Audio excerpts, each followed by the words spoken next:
Sir, क्या हालात देख रहे हैं आप? क्योंकि बड़े एक उम्मीदवार से आपका टाकरा है, एक वो शख्स जो पार्टी का सरबराह है, उससे आपका टाकरा है, जो वज़ीर आला रहा 5 साल केपीके का, 4 साल वो वज़ीर दिफ़ा रहे, तो he is a big candidate against you. Thank you very much. सबसे पहले तो पब्लिक न्यूज़ की टीम को मैं नौशेर अहमद पे खुश आमदेद कहता हूँ, आपको और आपकी तमाम टीम को। दूसरा, आपके सवाल को रिस्पॉन्ड करते हुए मैं इतना कहूँगा कि परवेज़ खट्टक कोई बड़ा उम्मीदवार नहीं है।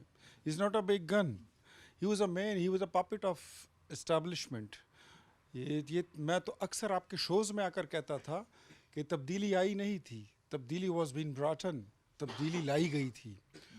और परवेज़ खट्टक जो है ये काउंसलर बनने लायक बंदा नहीं है। ये तो फिर बाद में कुछ इमरान खान का वो वोट बैंक बन गया, जिसकी ना आंखें हैं ना कान है, ना उसमें कोई दिमाग है, ना कोई सोच है, ना विजन है। वो इसकी एक वाहिद सपोर्ट थी, वो नहीं रही। तो परवेज़ खट्टक अगर 4 बार भी इकट्ठा हो जाए, मेरे सामने खड़ा हो जाए, मैं इसकी ज़मानत ज़ब्त कर सकता हूँ। तो और आप मैंने माज़ी देखें, माज़ी को झुठलाया नहीं जा सकता। वो एक शख्स ज़रूर हैं, बट वो इस वक़्त एक पार्टी के सरबराह हैं और अख्तियार वली इसका मुकाबला पार्टी सरबराह से, पूरी पार्टी का बैक है उनके साथ। ये जिस तरह पार्टी उनकी है, इस तरह पार्टी मैं सुबह बना के रात को तोड़ सकता हूँ और अगली सुबह नहीं बना दूंगा। ये कोई इतनी बड़ी पार्टी नहीं है।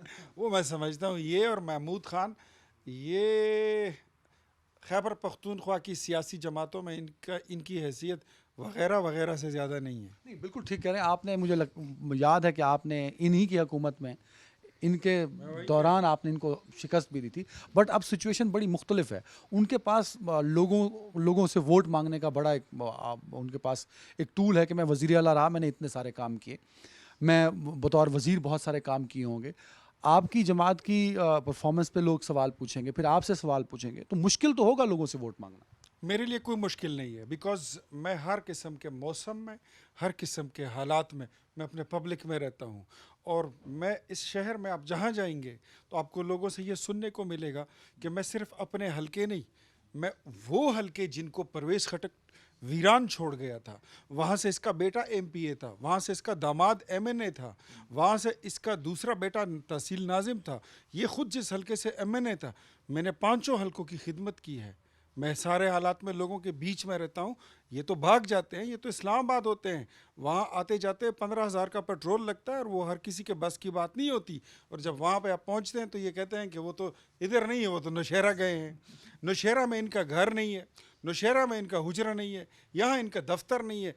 अब इलेक्शन आ गया, इन्होंने तंबू लगा दिया है, इलेक्शन ख़त्म हो जाएगा, तंबू उठा के चले ये जाएंगे। तंबू लगाया हुजरा नहीं है इनके पास। तंबू मैं इसलिए कह रहा हूँ कि किराए का घर या किराए की बिल्डिंग लेके इसको तंबू उन्होंने तो याद। ये भी कह दिया कि पुराने ट्रांसफार्मर आपने ठीक करा के अपना, वो तो वो इलेक्शन पे तो हर बात में होती चलें, है। ये वज़ीर आला रहे हैं, ये नए ट्रांसफार्मर अपने गिनवा दें।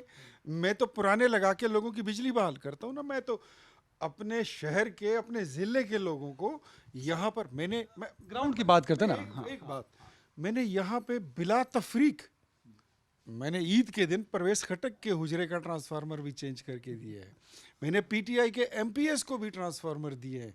जब इनके घर के, मेरे घर का जलता था तो ये लोग बिजली भी बंद कर देते सर थे। ग्राउंड। आपने सवाल किया हाँ, परवेज़ खटक लोगों से कैसे वोट मांगेगा, मैं यही तो कैसे? पूछना चाह रहा हूँ कि वही कह परवेज रहा हूँ। खटक हैं, परवेज खटक ने मतलब ऐसे क्या उन्होंने नहीं किया कि ये लोग अख्तियार वली को तो वोट देंगे और परवेज खटक को नहीं देंगे, मैं जो वजीर आला रहा, जो 4 साल बताऊं, वजीर रहा। यहाँ पर ये सारे ये आम पब्लिक बैठी हुई है। आप इनसे पूछ लें, बाहर जाके पूछ लें, वजीर आला से कोई बड़ा ओहदा होता है सूबे में? नहीं होता। वजीर दिफा का जो स्टेचर है वो कोई छोटा ओहदा है? बहुत बड़ा होता है ना। यही तो मैं पूछ रहा हूँ कि भाई लोग तो उसको वोट देंगे ना, अख्तियार वली को क्यों देंगे? कह रहा हूँ, सूबे का सदर हो, वजीर आजम के इतने करीब हो, और आप अपने ज़िले में एक नया कॉलेज नहीं बना सके, आप एक नया अस्पताल नहीं बना सके, आपने एक यूनिवर्सिटी नहीं बनाई। नहीं, वैसे ये यहाँ थोड़ा सा अनफेयर हो जाएगा। मैं गया हूँ ना उनके हल्के, तो वो जो उनका गांव है, सॉरी सॉरी, तो इतनी ज़बरदस्त सड़क थी जो पहाड़ चढ़ती उनके गांव घर तक गई, बड़ी ज़बरदस्त सड़क बनी हुई थी। अगर आप यहाँ पर करेक्शन कर लें कि ये सी पैक के रोड्स हैं जो निज़ामपुर तक गए हैं और ये यहाँ इस मोटरवे के साथ भी बने हैं, इसमें परवेज खटक का कोई कमाल नहीं है। मतलब वो जो एक सड़क यहाँ बनी हुई है उसमें भी आप उसको क्रेडिट नहीं देना चाहते? मैं क्यों मैं तो उसको भाई मैं ऑन द फ्लोर उसको असेंबली में कहता होता था कि आज मैं घर से नियत करके आया हूं, मैं आज आपकी तारीफ करने आया हूं, कोई अच्छा काम अपना बताओ अगर आपने किया है। उनको खुद नहीं पता कि उन्होंने कोई अच्छा काम किया है, मैं कहाँ से तारीफ करूं। अगर मैं परवेज खटक का नाम लेते ही अदनान भाई सबसे पहले बीआरटी का जिक्र वो जहन में आता है, मालम जबे का स्कैंडल, बिलियन ट्री का तो ये तो ऑफ कोर्स चलते रहेंगे। अच्छा, ये परसेप्शन है लोगों में। आप नौशेरा की बात करें, यहाँ पर 3 डैम हैं, 3 डैम, ये मैं आपके आप रिकॉर्ड पे ले आए।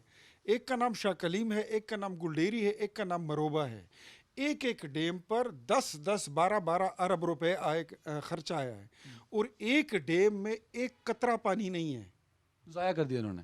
तो अच्छा, मुझे ये बताएं, मैं क्योंकि हल्का फिर के आया हूँ, वहाँ एक परसेप्शन ये है कि लोग जो वोट नहीं देना चाहते परवेज खटक साहब को, वो इसलिए नहीं कि अख्तियार वली मुकाबले में है, उसमें मेजॉरिटी उन लोगों की है जो कहते हैं कि ये तो हमारा वोट तो तहरीक इंसाफ का था।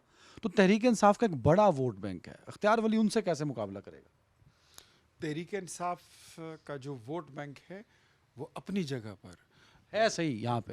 वो देखें, जो पॉलिटिकल पार्टीज और फोर्सेस होती है ना, उनका वोट बैंक हर जगह होता है। कहीं पे 500 होता है पूरे हलके में, कहीं पे 5000 होता है, कहीं पे 6000 होता है, कहीं पे 4000 होता है, वो होता है। लेकिन उसको आप डिसाइसिव वोट नहीं कह सकते हैं।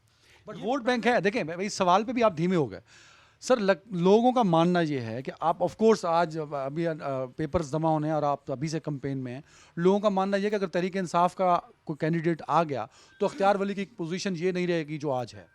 मैं आपको ये कहता हूँ कि जब 2018 का इलेक्शन था और मेरे लीडर को जेल में डाल दिया गया था अपने बच्चों समेत, जब 2018 का इलेक्शन था और मेरे पास कुछ लोग ऐसे आए रात के अंधेरे में और मुझे कहने लगे कि अगर आप नून लीग का टिकट रखेंगे तो आप अगर 3 लाख वोट भी ले लो आप असेंबली में नहीं जाएंगे। तो हमें मुझे तो मैं तो नहीं चाहता, मैं सियासी कारकुन हूँ, हम तो मार खाए हुए लोग हैं। 14 बार मैं जेल गया हूँ जमहूरियत की खातिर। मैं तो खुलकर लड़ने का ख्वाहिशमंद हूँ। मतलब तहरीक इंसाफ का कैंडिडेट आ भी गया बल्ले के निशान पे तो आपको कोई फर्क नहीं पड़ता। मैं आपको एक बात बताऊँ, यहाँ पर मुस्लिम लीग नून का वोट बैंक अपनी जगह पर, लेकिन मैं नौशेरा की सियासत को, यहाँ के लोगों को, इसमें मेरी हड्डी और मेरा खून शामिल है।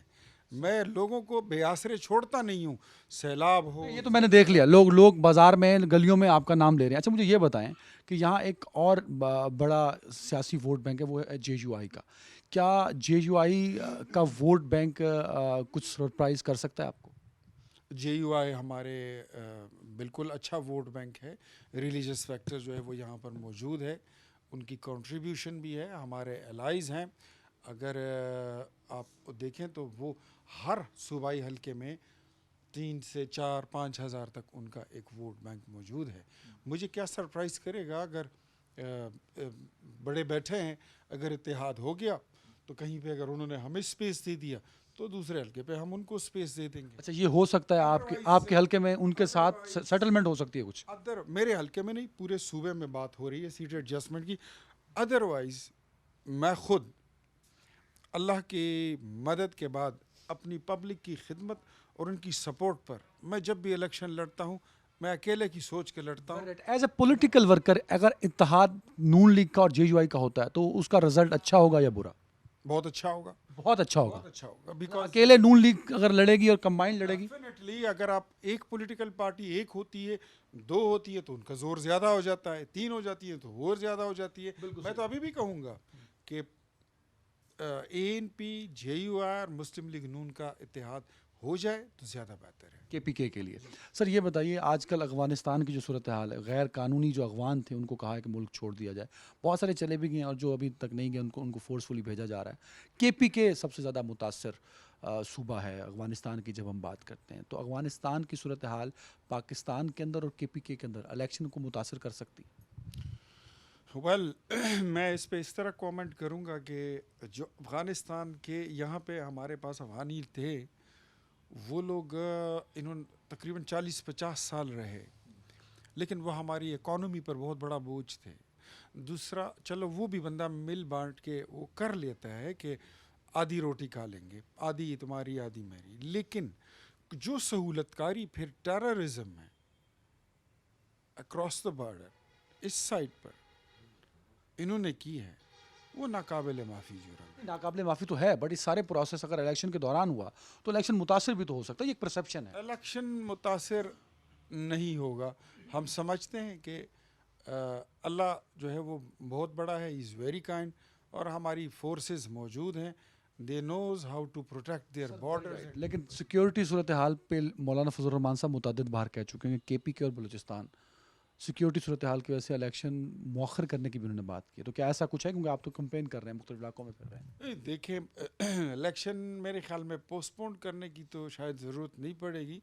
हाँ, आपको सेफ्टी मेजर जो हैं, स्पेशल सेफ्टी मेजर, वो आपको लेने पड़ेंगे और वो लेनी भी चाहिए। तो आई डोंट नो, कितने पुरुमीद हैं आप NA की सीट के लिए और सूबाई सीट के लिए? दोनों पर 100%। इवन मैं तो एक आध सीट तो परवेज़ खटक साहब को दे देना सर। वो मैं क्यों दूँ? अगर आवाम नहीं दे रही है मैं क्यों दूँ? पब्लिक नहीं देना चाहती, आप क्यों देना चाह रहे हैं? नहीं, पब्लिक तो दे देगा, ये वाली पब्लिक नहीं देना चाहती। बहुत शुक्रिया सर।